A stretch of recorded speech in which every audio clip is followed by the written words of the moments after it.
Hi, my name is Sheryl Kline. I'm a mental toughness coach, published author, speaker, and mother to a couple of great kids who happen to be high school and college athletes. This is the 7th in a video series titled A Parent's Guide to Mental Toughness for Teens.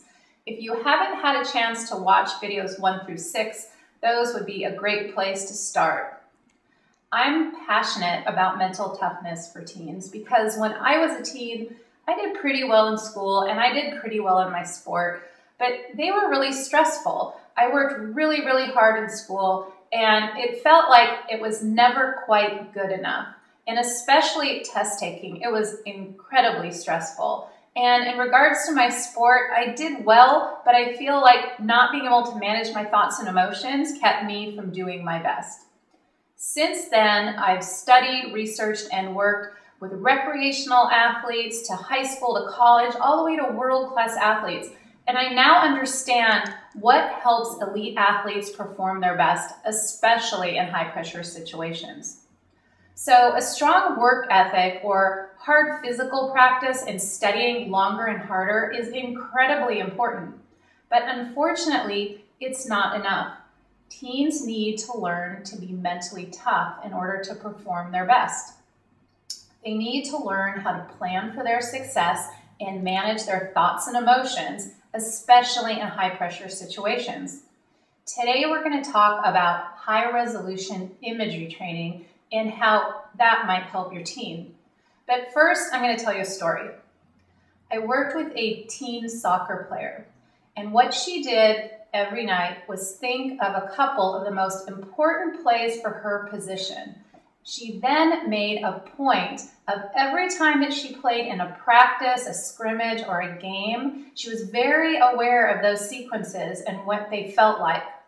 And then at night, she practiced those sequences. And she made sure that they were as vivid as possible. So how did the ball feel off of her foot and that type of thing. So do you ever wonder if there's a way that your teen could get better in addition to physical practice? Or maybe how your teen could maintain a level of competency if injured? And also, what if your teen could practice for a test before the test actually happened? Sports psychology research over the last couple years supports the answer is yes. Imagery training has to do with teens thinking of sequences that they can practice in their mind, and also getting to desired emotional states that will help them improve beyond physical practice. I use the words high-resolution imagery training because the more vivid, the better. So if teens can include hear, touch, smell, feel, etc., that would be great. Here are a few things that parents can do to help their teen with high-resolution imagery training.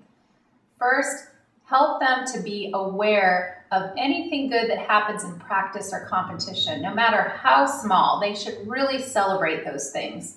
Second, they should neutralize anything that happens that's negative. This is really difficult, especially for us girls, but it's incredibly important to performance. If something happens that's not so great, they can acknowledge it, but in a very unemotional way. They might say something like, wow, I blew it, I am so disappointed. But it would be very nonchalant, like, I blew it, I'm disappointed, and it's okay. Same with the parents. They need to be neutral about errors. Third, they need to think of 2 of the most important sequences for their event, and they need to practice those and be very aware of those while they are happening. That way they're going to create a library for themselves, so when they go back in the evening to practice these things using high-resolution imagery training, they will have something to draw on. These sequences need to be as vivid as possible. In other words, using as many of their senses as possible. So here's a parent tip. Parents should encourage teens to be aware of the good, no matter how small. And also, when it comes to the not so good, they should learn to eventually dismiss them quickly. Thank you for listening and helping your teen to become mentally tough. If you found this helpful, I encourage you to pass it along or share on your Facebook page. Next time, we're going to talk about focus and how it affects the acceleration of player development.